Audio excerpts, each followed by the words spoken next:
왜 웃으시는 거죠? 네, 인사드리겠습니다. 안녕하세요. 네, 여기 상무대로 교회로 와서 처음 이제 간증 시간인데요. 원래 제가 기존에 항상 그 상무교회에 있을 때 그 준비했었던 그 사탄사역 보고서라고 그 세상 문화에 대해서 좀 같이 제가 조금 공부하고 좀 알려드리고 그렇게 했었었는데 이제 여기 이제 상무대로 교회로 넘어오게 되면서 어, 이제 시작하는 만큼 좀 다시 소개 간증을 또 한번 해야겠다 이제 그 생각이 들어서 소개 간증을 좀 준비했습니다. 그래서 이제 몇 년 동안 저를 못 보시다가 또 오랜만에 보신 분도 계실 거고 또 제가 상무교에 있을 때 이제 영적 침체기다 이제 지하 세계로 들어갔다라고 이제 고백을 한 바가 있었는데 그 이후로 저에 대한 많은 관심이 이제 관심을 주셔서 지금 어떤 상태인지 이제 그런 것도 잠깐 좀 얘기를 드리고 또 이번에 이제 학교 졸업을 하면서 이제 취업 준비는 어떻게 되는지 그런 것도 이제 많이 관심들도 가져주시고 계시거든요. 그래서 그런 것들도 한번 좀 알려드릴 겸 그냥 편안한 마음으로 저를 오늘 제가 어떻게 살고 있는지 또 어떤 생각을 하고 있는지 요즘 그냥 그렇게 좀 편하게 좀 저의 얘기를 하는 시간을 좀 가져보도록 하겠습니다. 일단 간단하게 저는 학교를 다녔습니다. 경영학 전공을 했었고요. 대학 조선대학교 경영학을 전공했고 올해 2월 달에 졸업을 이제 했습니다. 그래서 지금 이제 직장을 준비를 하고 있는데 그 어떤 직장을 두고 있냐면 이제 광주에서 출퇴근할 수 있는 그런 직장을 다니고 싶다라는 소망이 있고요. 첫 번째로. 그다음에 어 제가 경영학을 전공했다 보니까 이제 경영학 안에서 재무라는 파트가 있습니다. 이제 회계 관련인데요.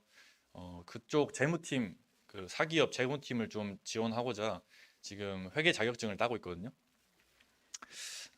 그래서 회계랑 사무 이제 자격증 좀 취득을 해서 광주에서 다닐 수 있는 사기업을 준비를 하고 있습니다.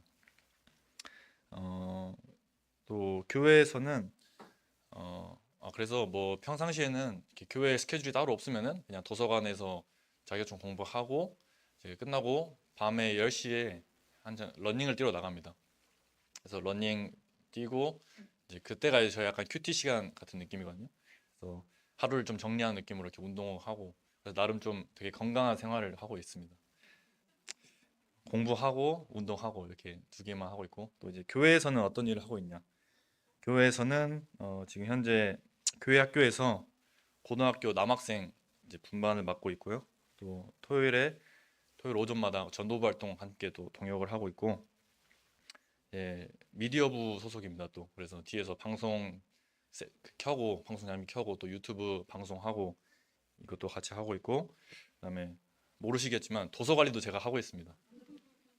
그래서 여기 상무교에서 여기 이사할 때 그때 고생을 좀 많이 했고요. 사실 그때 말고는 딱히 도서 관리로서 크게 하는 일은 없습니다. 그냥 제 명패만 걸어놓고 예, 뭐 대출 하는 거 좀 적어달라 정부 적어달라 그것만 이제 잘 지켜주시면 좋을 것 같습니다. 그다음에 또 청년부 이제 리더 역할을 하고 있는데 저 포함해서 4명의 형제들이 함께 하고 있습니다. 저랑 김정민 형제님, 그다음에 윤영선 형제님, 이건우 형제님 이렇게 4명이서 청년부 리더 역할을 하고 있고요. 그다음에 집회 때 이제 피아노 반주도 또 맡아서 하고 있습니다. 그리고 스쿨룩스라고 하는 이제 광주 지역 대학 모임이 이제 작년에 새로 만들어졌거든요. 그래서 그 대학 모임 스텝으로도 또 활동을 하고 있고요. 그다음에 이번에 그 러브 포 아이 플러스라고 호남 지역 연극팀이 있습니다. 예, 거기 두 팀이 있거든요. 어린이 캠프 팀이랑 학생 캠프 팀이 있습니다. 그래서 저는 이번에 학생 캠프 팀 들어가서 최근에 전국 청년 캠프랑 그다음에 교사 캠프, 그다음에 학생 캠프 이렇게 세 군데에서 연극을 하고 왔습니다. 네, 요 정도가 이제 제가 교회에서 지금 하고 있는 일들이고요. 그래서 저는 이렇게 교회에서 뭔가 많은 역할을 하고 있기도 하고 또 저도 이 교회 이 상무대로 교회에 더 집중하고 싶은 마음이 있어서 광주에 있는 이제 직장을 다니고 싶다 이제 그렇게 생각을 하고 있고 그래서 최대한 빨리 취업을 해서 이렇게 뭔가 제가 지금은 이 취업 준비에 몰두를 많이 하고 있지만 이제 이 공부하는 그 정신력을 교회에 더 쏟고 싶다 이제 그런 생각을 또 하고 있습니다. 그래서 저의 취직을 위해서 이제 기도를 해주시면 좋겠고요. 그래서 네, 취직을 위해 기도해 주시면 감사하겠습니다. 그다음에 이제 작년 여름쯤에 제가 이제 사회에 올라와가지고 요즘 영적 침체기에 빠졌다 이제 그렇게 얘기를 한 적이 있었는데요. 어, 이제 뭐 결론적으로 말하면 지금은 이제 그 침체기에서는 빠져나왔고요. 어, 이제 비유를 하자면 지하에 있다가 이제 지상으로 올라가는 엘리베이터를 탔습니다. 근데 언제 도착할지 모르겠어요. 계속 올라가는 중이고 엘리베이터가 멈춘 건가 이제 그런 생각이 들 때도 가끔 있지만 일단 엘리베이터는 찾았다. 그래서 탈출구는 찾은 것 같다. 그래서 어, 그 얘기를 한번 좀 해드릴까 합니다. 어떻게 빠졌다가 또 어떻게 다시 나오게 됐고 하는지를 좀 이제 모르시는 성도님도 계시니까 이제 그거를 좀 간략하게 얘기해 보도록 하겠습니다. 이제 작년 여름으로 거슬러 올라가서요. 제가 성도님들한테 이제 신앙의 지하에 도착했다 이제 이렇게 이야기를 했습니다. 이제 그때 당시에 저의 상태가 어땠냐면요. 이번에 이거 간증 준비하면서 그때 제가 느꼈던 것들을 이번 하나하나 딱 적어봤는데 몇 가지 특징이 있습니다. 첫 번째로 교회 생활이 전혀 즐겁지가 않았습니다. 그 다음에 교회 안에서 해오던 역할을 하기 싫은데 약간 꾸역꾸역 참으면서 하는 게 너무 힘들었습니다. 그때 당시에. 그 다음에 함께하는 사람들의 단점이 그렇게 눈에 많이 보였어요. 그래서 이 일을 하기도 싫은데 같이 하는 사람도 뭔가 계속 눈에 안 익게 계속 보이는 거죠. 그다음에 교회에서 하는 이런 사역들 여러 가지 활동들이 너무 부질없게 느껴지는 거예요. 그다음에 뭔가 우리 교회는 정체되고 있는 것 같은데 다른 교회들은 뭔가 이제 하나님 안에서 성장도 해가고 이렇게 하고 있는 것 같고 뭔가 이렇게 계속 비교를 하게 되고 그다음에 이제 그때 당시에 저희가 소그룹 교제를 수요일마다 다 같이 모여서 이제 했었거든요. 이제 어린 학생들부터 이제 노년부까지 같이 다 모여서 책 공부를 했었었는데 이제 제가 이런 상태에서 그 교제를 참여하다 보니까 이 뭔가 마음은 원치 않은데 그 지식으로서 그 하는 교제 그 지식을 배움으로써 이런 걸 느꼈다라고 얘기를 하는데 그 마음과 그게 다르다 보니까 그런 교제 자체가 굉장히 좀 오글거렸거든요. 저는 성도님들 교제를 듣는 것도 그랬고 제가 얘기하는 것도 그랬고 이제 그런 이야기하는 게 그런 교제가 저한테는 좀 그 시간이 좀 많이 힘들었었습니다. 그래서 결론적으로는 이제 교회도 나가기 싫고 이제 교회 생활 계속 할 수 있을까 이제 이런 생각도 들었었습니다. 그래서 요거는 약간 좀 중이병스러운 그건데 제가 이제 러닝을 뛰다 보니까 그 광주 천변을 이렇게 쭉 달리다 보면은 그가 이제 천변을 위로 가로지르는 그 대교 같은 게 몇 개씩 있거든요. 그 육교 위에 그 전망대 같은 곳이 있어요. 이제 마음이 너무 괴로우니까 이제 비 오는 날 그 육교 전망대 혼자 들어 누워가지고 막 하나님한테 막 욕하고 막 그랬었거든요. 그래서 저는 그 시편 73편에 보면은 그 악인의 형통함에 대해서 막 그 뭐야 이 원망스러운 그 말이 섞인 그 고백이 있잖아요. 저는 그 심정을 너무 이해했습니다. 그때 그거는 사실은 하나님한테 뭔가 내 감정을 표현한다는 느낌보다는 거의 절규에 가까운 그런 이야기거든요. 그래서 그때 당시에 정말 이 뭔가 교회 생활 자체에 희망이 보이지가 않으니까 제 스스로도 즐겁지도 않고 마음이 계속 괴로우니까 뭔가 하나님한테 그런 저의 어려움에 대해서 좀 반항적인 그런 표현들도 많이 했었습니다. 이 모든 것들의 이유가 지금 생각해 보면은 제가 뭔가 예수님을 닮아가야겠다라는 그런 생각이 어느 순간 이제 뭔가 예수님이 돼야겠다라고 생각을 했던 것 같아요.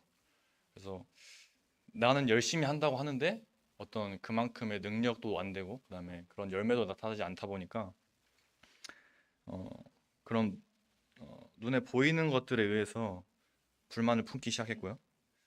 그다음에 나는 열심히 하고 있다라고 스스로 생각하고 있으니까 뭔가 주변에 나보다 열심히 하지 않는 것 같은 그런 사람들 대해서 또 불만이 생기고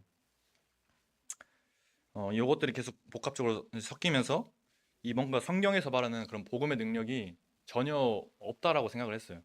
왜냐면 저는 말씀에 따라서 열심히 한 거였는데 그 결과가 제 입장에서는 뭔가 아무런 발전도 없는 것 같고 그다음에 성장하는 것 같지도 않고 그냥 뭔가 아등바등하는 것 같은 그런 느낌이 들어서 어, 복음의 능력이 거짓인 것 같았고 그다음에 하나님께서 저의 삶에 전혀 관여를 하지 않으신 것 같다라는 그런 느낌도 받았습니다. 어, 그래서 이번에 그 조도희 형제님께서도 저런 비슷한 상태에 있었던 것 같은 그런 간증을 들었을 때 굉장히 그 마음이 뭔가 공감이 많이 됐었어요. 아, 하나님이 내 삶을 이렇게 버리셨구나. 이제 그 형제님도 그런 고백을 하셨었는데 저도 똑같은 그런 느낌을 받았었습니다.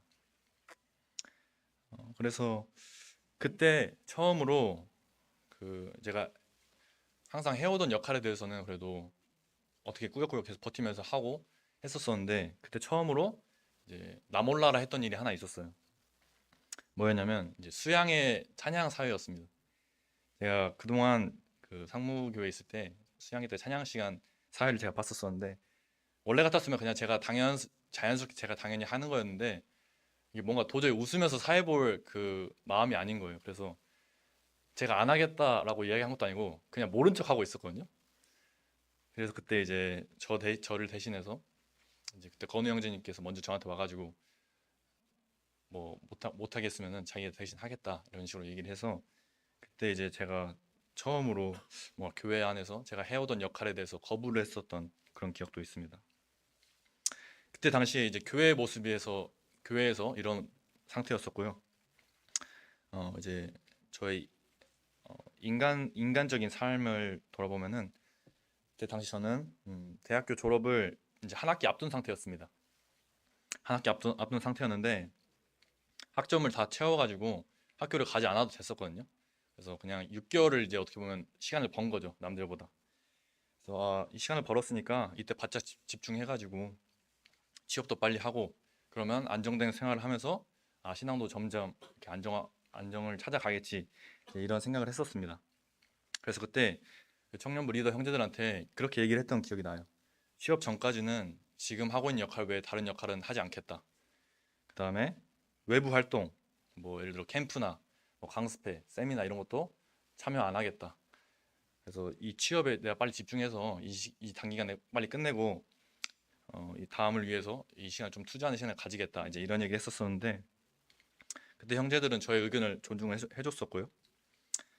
그 다음에 마치 또 학교랑 연결된 회사가 있었었는데 그 회사 연결된 회사를 저의 지도 교수님과 이렇게 어떻게 연락이 돼가지고 저한테 이제 그 기회가 왔었어요. 한번 회사 면접을 볼 기회가. 그래서 상당히 그때 좋은 뭔가 조건으로 저한테 다가왔어가지고 이렇게 고생도 안 하고 취업을 이렇게 빨리 해도 되나? 이렇게 좋은 직장을 그 생각을 하면서 그동안 교회 열심히 섬겨왔으니까 하나님께서 나의 삶을 이렇게 책임져 주시는 건가? 이제 이 생각하면서 의인의 형통함이 이런 것인가 또 이런 생각도 하고 어, 하나님께서 이제 교회 더 열심히 섬기라고 저에게 이런 좋은 기회를 주시는 건가 이제 그 생각을 했었었는데 정확히 그때부터 저의 모든 계획이 다 틀어지고 실패를 하기 시작했습니다. 당연히 될 거라고 생각했었고 오히려 어떻게 하면은 뭔가 나에게 더 맞는 유리한 회사를 고를 수 있을까 이제 거의 그런 고민을 하고 있었는데 그런 고민이 무색하게 면접은 보는 족족이 다 탈락을 했었고요. 그 다음에 같은 자격증 시험을 거의 8번을 떨어졌습니다. 그 다음에 전공 자격증을 또 준비한 게 있었는데 공부를 하면서 너무 쉬웠거든요. 왜냐하면 4년 동안 했었던 거니까. 그래서 너무 쉽게 공부를 했었는데 이거는 100% 붙겠다라고 확신하고 시험을 봤는데도 하나는 붙고 하나는 떨어졌어요. 그래서 그동안 참 무던하게 살아왔던 제 인생에 처음으로 이렇게 뭔가 연속된 실패, 어떤 거절의 그런 어, 좀 인생의 쓴맛을 좀 보고 있습니다.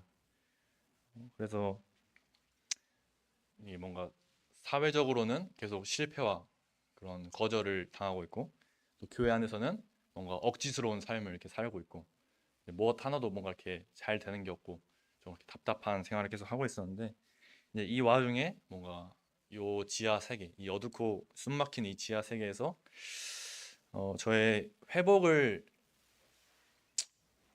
좀 도왔던 두 가지의 통로가 있었습니다. 그래서 그걸 또 얘기를 드릴까 합니다. 두 가지가 뭐냐면 첫 번째는 미얀마 선교지 방문이었고요. 두 번째는 연극 사역이었습니다. 그래서 미얀마 선교지 방문 당시에는 가서 그 신앙의 어떤 절대적인 기준, 절대적인 만족, 그런 절대성에 대해서 좀 다시 한번 확립을 하게 됐습니다. 어떤 장면을 봤냐면요. 제가 선교 보고 때도 말씀을 드렸었던 건데 그 똥밭 위에 이렇게 다 쓰러져가는 초가집이 지어져 있고 정말 한 평 남짓 돼 있는 그런 작은 집이거든요. 근데 그 집에서 이제 아픈 홀 어머니를 모시면서 사시는 자매님이 한 분 계셨습니다. 정말 어렵게 사시는데도 저희가 한국에서 이렇게 방문했다고 하니까 저희를 어떻게든 이렇게 섬겨주시려고 막 뭘 자꾸 사오시려고 그러시고 자꾸 더우니까 부채질 저희한테 이렇게 해주시고 이렇게. 근데 그 모습을 이렇게 정말 그 뭔가 불편한 기색 하나 없이 그냥 웃으시면서 환하게 웃으시면서 성도 대접하기를 이렇게 힘쓰셨거든요. 그래서 그 모습을 보면서 아, 저는 이 마음이 공고한 이유가 눈에 보이는 것들, 아까 말씀드렸던 왜 다들 열심히 안 하지? 왜 열매가 없지? 왜 열심히 해도 항상 제자리인 걸까? 이렇게 뭔가 눈에 보이는 그런 것들에 대해서 마음이 사로잡혔기 때문에 저는 항상 마음이 그럴 때 공고했었습니다. 근데 그 자매님께서는 절대자 되시는 하나님이 그 마음속에 딱 자리 잡고 계시는 게 보였거든요. 그렇기 때문에 자매님은 그런 상대적인 어려움이나 그런 상황 같은 게 그 자매님에게 힘듦으로 다가오지 않았었던 거였습니다. 그래서 자매님은 그런 상대적인 것들로부터 완전히 자유로운 모습을 보여주셨고 이 상황을 생각할 때마다 늘 딱 드는 그 성경 인물이 있는데 그 하박국 선지자의 모습이 딱 그려지더라고요. 오직 의인은 믿음으로 말미암아 산다. 이제 그 표현이 그 자매님의 모습과 정말 동일했습니다. 그래서 그때 신앙의 절대성, 절대적인 기준은 오로지 하나님 한 분이구나. 나는 상대적인 것에 마음을 더 두고 있었구나를 그때 깨닫게 되었고요. 그다음에 그때 함께 갔던 이제 진주교회 최현정 형제님과도 계속 막 사우나도 같이 하고 이렇게 교제를 계속하면서 형제님도 저랑 비슷한 상황을 겪으신 적이 있으셨었는데 그 시기에 말씀과 기도를 더 간절하게 더 붙들어야 된다. 이제 그런 교제를 해주셨어서 마음에 새기게 되는 그런 시간이었습니다. 여담으로 이제 그 형제님의 아들 이름이 의준이거든요. 그래서 미얀마에서만큼은 최현정 형제님 저희 이제 신앙의 아버지였다 이제 그렇게 생각을 좀 하고 있습니다. 형제님 저에게 정말 좋은 교제 많이 해주셨어가지고 감사하게 생각하고 있습니다. 두 번째로는 이제 연극 사역인데 제가 앞서서 이제 취직 전까지는 외부 활동을 안 하겠다라고 말씀드렸었는데 저도 이제 제가 계획했던 게 다 틀어지고 하니까 나도 이제 모르겠다 이제 막 그런 생각이 들더라고요. 그래서 그냥 마음에 들어온 것들에 대해서 그냥 거부하지 말자라는 그때 생각을 하게 됐고 그래서 연극팀에 또 이렇게 연락이 닿게 돼서 한번 해보지 않겠냐는 제의가 들어와서 약간의 흥미를 가지고 한번 해볼까 이제 그 생각 가지고 한번 참여하게 됐습니다. 근데 연극팀은 저한테 있어서 뭔가 삭막하고 이렇게 숨 막힐 듯한 그런 교회와 또 그런 현실에서부터 잠시 약간 도피처 같은 그런 곳이었어요. 그 연극팀에 있을 때는 그 느낌이 약간 선교지 방문했을 때랑 좀 비슷하거든요. 선교지 가면은 저희가 이 한국 현실이랑 완전 단절이 되니까 되게 자유로움을 좀 느끼거든요. 뭔가 그 속박에서 이제 벗어난 것 같고 그래서 약간 그런 느낌으로 연극팀에 속해서 이제 연습을 하거나 또 거기 함께 계시는 성제 자매들과 교제를 할 때는 뭔가 나를 잡아먹는 그런 어떤 부정적인 생각들 그런 것들로부터 자유로움을 느꼈고 그래서 그 사역에 온전히 집중을 할 수가 있었어요. 그래서 연극은 어쨌든 그 메시지, 그 복음의 메시지가 가장 중요한데 그 메시지를 묵상하면서 사역에 참여할 수 있었고 이제 그때 오랜만에 지쳐도 즐겁다라는 그 느낌을 받았었던 것 같습니다. 교회에서는 늘 지친다라는 생각밖에 안 했었는데 그때 당시에 이제 연극팀을 하면서 고통스러워도 함께하는 게 참 즐겁고 행복하다라는 생각이 들었었고요. 근데 이제 누군가는 또 이제 이런 상황을 두고 뭔가 그냥 새로운 환경에서 새로운 사람들 만나서 신난 거 아니냐 이제 이렇게 생각할 수도 있는데 그런 것도 한순간이기도 하고 근데 그것도 뭐 아니라고는 말 못하겠습니다. 근데 분명한 건 저는 교회에서는 그 당시에 기쁨으로 사역에 참여하지 못하는 저의 모습을 발견했었고 연극팀에서는 기쁨으로 참여하는 저의 모습을 보게 됐습니다. 그래서 솔직하게는 어떻게 보면 좀 도피처도 필요했던 것 같다 그렇게 생각이 또 되고요. 근데 다만 이제 교회에서는 힘들고 여기가 너무 좋다 보니까 뭔가 여기에 더 마음 쏟고 여기에 더 집중하고 싶고 그랬던 건 아니고 오히려 거기에서 어떤 선한 영향을 받고 또 그 안에서도 열정적으로 이렇게 섬기시는 그 지역교회의 어떤 형제 자매들의 모습을 보면서 이게 뭔가 도전을 받아서 항상 돌아오는 차 안에서 그 연극팀 연습이 끝나면 항상 새벽에 집에 오거든요. 돌아오는 차 안에서 항상 이렇게 좀 다짐을 했던 것 같습니다. 나도 다시 한번 마음 잡고 교회에 더 집중을 해야겠다. 여기서 얻은 그 선한 동력들을 가지고 지역 교회를 더 섬겨야겠다. 이제 그런 생각을 했었습니다.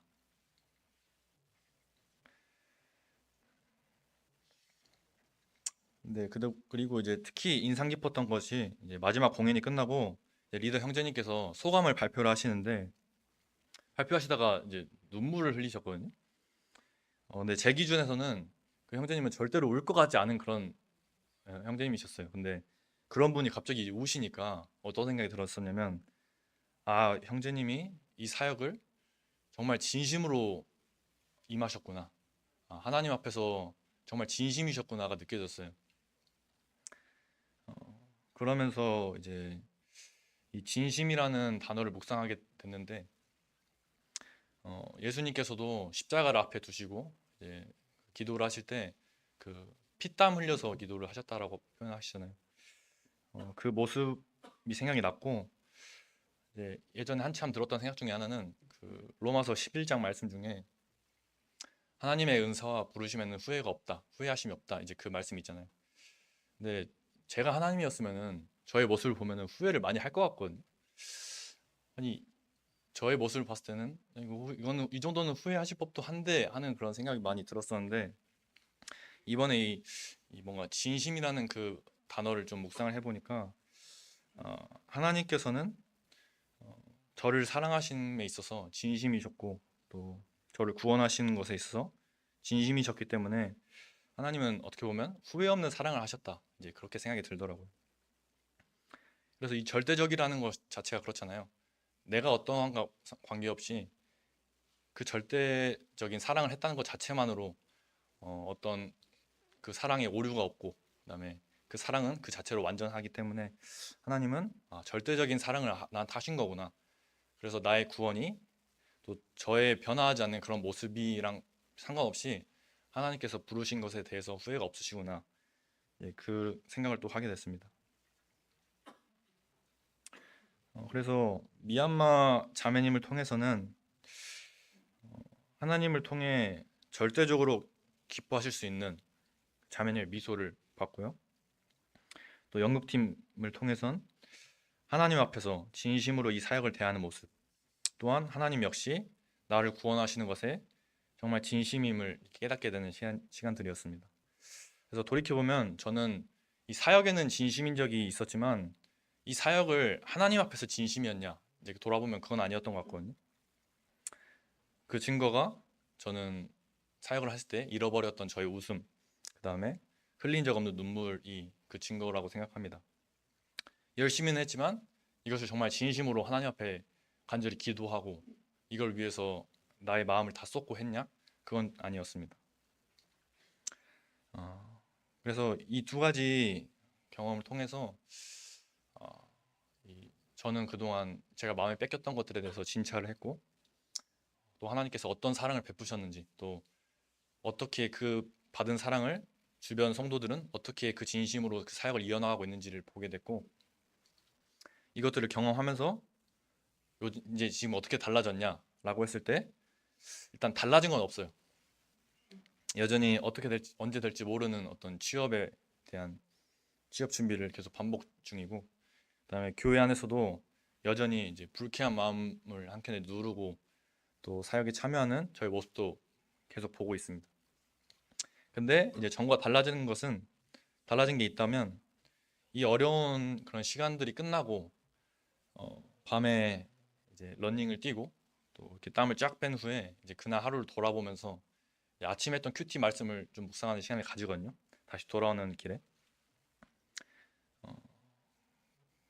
그때 큐티 말씀을 묵상하는 시간, 그 다음에 이제 집에 돌아와서 씻고 다시 그때 이제 성경 통독을 하고 또 양육부 시간을 가지고 또 개인적으로 이제 그 신앙 서적들을 좀 읽기 시작했는데,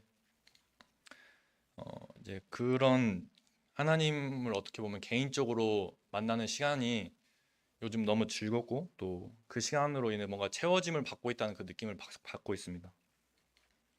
그래서 그 시간이 너무 즐겁고 어, 이 시간을 계속 지키고 싶다라는 마음이 계속 좀 강하게 있습니다. 그래서 정리를 하면은, 저는 상태가 안 좋지만 또 누구보다 상태가 좋다라고 말씀을 드릴 수 있겠고요. 또 누구보다 불안에 떨고 있지만 이 또한 하나님의 연단의 시간이다라는 어떤 그런 믿음을 또 가지고 있기도 합니다.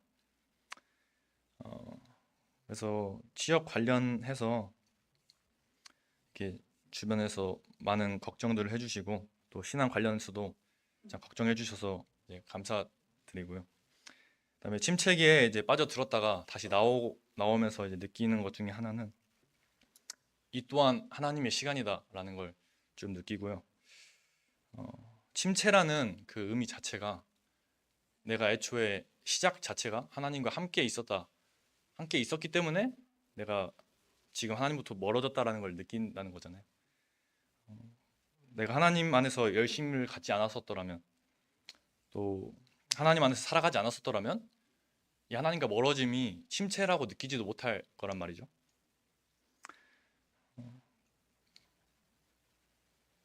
그래서 내가 정말로 신앙생활로 인해서 마음이 이렇게 괴롭고 힘들다면 뭔가 이렇게 하나님께 간절히 매달리는 것이 참 필요하겠다, 그런 생각이 듭니다. 제가 지금 와서 드는 그 뭔가 그 이해가 되는 그 교재가 하나 있는데, 어, 이전에 어떤 형제님께서 자기의 죄가 너무 크게 느껴져가지고 하나님 앞에서 뭔가 하나님 계속 살려달라는 그 기도를 한다고 하셨거든요. 그 교제를 이렇게 하시면서 이제 눈물을 흘리시면서 그 교제를 하셨었는데, 그때 당시에는 저는 이제 침체기였기 때문에 그 교제가 아까 말씀드렸다시피 약간은 오글거리기도 하고 그다음에 전혀 이해가 안 됐어요. 아니, 하나님으로부터 뭔가 멀어지고 하면은 이게 마음이 더 둔해지고, 그다음에 그 형제님은 자기가 너무 하나님 자기 그 죄가 너무 크게 느껴져서 이렇게 살려달라고 비는데, 저도 스스로 죄가 너무 큰 걸 알거든요. 이렇게 살아가는 것 자체가 너무 잘못된 생활인데 그거에 대해서 간절함이 전혀 없었어요. 그냥 오히려 그냥 불쾌한 마음만 있을 뿐이지 이걸 해결하고 싶다, 그걸 해결할 의지도 없었고요. 그다음에 뭔가 전혀 간절한 마음은 아니었습니다. 근데 지금 와서 생각해 보니까 매달릴 만큼 어떤 간절한 마음이 들지 않았다고 하는 건 아직 덜 고통받은 것이다, 이제 그 생각이 들면서 저도 이렇게 정말 그 견디기 힘들고 뭔가 제 스스로 더 이상은 유지하기 힘들겠다라는 생각이 들었을 때, 그때서야 이제 그때 그 형제님이 살려달라고 한 기도가 이제 이해가 되기 시작하더라고요. 내가 이 문제를 해결하지 못하면 진짜 이 생활을 이어갈 수가 없을 거라는 그 생각이 들다 보니까, 그래서 혹시 뭐 저랑 비슷하게 또 혹시 각자 그런 개인의 신앙의 침체를 겪고 계시다고 한다면, 하나님께 간절히 내가 언제 하나님 앞에서 정말 간절했었던 적이 있었나, 또 진심이었었던 적이 있었나 한번 돌아보시면 좋을 것 같습니다. 전 솔직히 없었고요. 이제서야 그 간절함이 뭔지 좀 알 것 같습니다. 그래서 더 감사함이 있는 것은 이제 제가 그런 시기 때 교회에 계속 그래도 붙어 있을 수 있었던 거는 제 의지가 아니라 제 의지로 버텼던 게 아니라 이제 100%제 주변에 계신 어, 주변 분들로 인해서 제가 버틴 거였거든요. 이제 가족들은 저를 계속 기다려주고 있고요. 그다음에 여러 방법으로 또 격려해 주시는 성도님들도 계셨고요. 그다음에 잠시 이렇게 우울함에서 또 벗어날 수 있게 시간을 또 같이 보내준 또 형제들이 있었고요. 그래서 또 돌이켜 보면 하나님께서 교회를 마련하신 이유 중에 하나가 이런 것이 아닌가. 제가 이렇게 그때 당시엔 알지 못했지만 내가 보호받고 있었구나를 지금 크게 느끼고 있습니다. 그래서 이제 저는 지난 과거에 어떤 저의 그런 불편한 또 그런 불쾌한 감정들로 인해서 주변 사람들을 좀 불편하게 바라봤던 적이 있었는데 어, 바라본 적이 있었습니다. 그래서 어떤 분한테는 제가 직접 얘기도 했어요. 솔직히 내가 지금 불편하게 생각하고 있다. 그다음에 제가 말은 하지 않았어도 이게 뭔가 알게 모르게 저로부터 그런 시선을 받으신 분들도 계실 것 같고요. 그래서 지금은 하루빨리 좀 그분들과 교제를 통해서 저의 어떤 그 마음의 빛을 좀 청산하고 싶은 마음이 있습니다. 그리고 제가 이렇게 항상 이렇게 어려움을 교제하거나 또 뭔가 예배 시간에 그런 드리는 감사 내용을 이제 또 들으시고 저에게 이게 식사 교제를 요청해 주시는 분들이 또 계시는데요. 제가 4월 5일에 그 전산 세무라는 시험을 봅니다. 이제 그 이후로 연락을 주시면 네, 감사하겠습니다. 네. 이상으로 제 간증은 다 얘기했고요. 어, 어쨌든 제가 이 작년 여름부터 해서 겪었던 이 시간들을 돌이켜 봤을 때 딱 그 지금 딱 마음에 남는 그 단어 하나가 있다면 진심이거든요, 진심. 내가 얼마나 진심으로 매달렸는가, 내가 얼마나 진심으로 임했는가. 그래서 그, 이 생각들을 잘 정리해주는 그 찬양 가사가 있어서 요거 한번 읽고 간증 마치도록 하겠습니다. 히즈윌의 밤이라는 찬양이거든요. 거기 이런 가사가 있습니다. 주님 주셨던 시간 속에 나는 얼마나 후회 없이 살았을까? 얼마나 웃었을까? 울었을까? 진실했었을까? 이런 가사입니다. 그래서 내가 정말 하나님 앞에서 진심이라면 웃음도 있을 것이고 또 울음도 있을 것이고 무엇보다 하나님 앞에 섰을 때 그 후회함이 없겠죠. 그래서 또 이렇게 저랑 비슷하게 그런 어떤 하나님 앞에서 심체기를 겪고 계신 성도님들 계신다면 하나님 앞에서 얼마나 진실되었는지를 한번 생각해 보시고 또 저 역시도 이런 경험을 통해서 또 누군가를 위로하고 또 보호하는 그런 형제가 되고 싶습니다. 네, 그럼 이상으로 간증 마치고 기도하고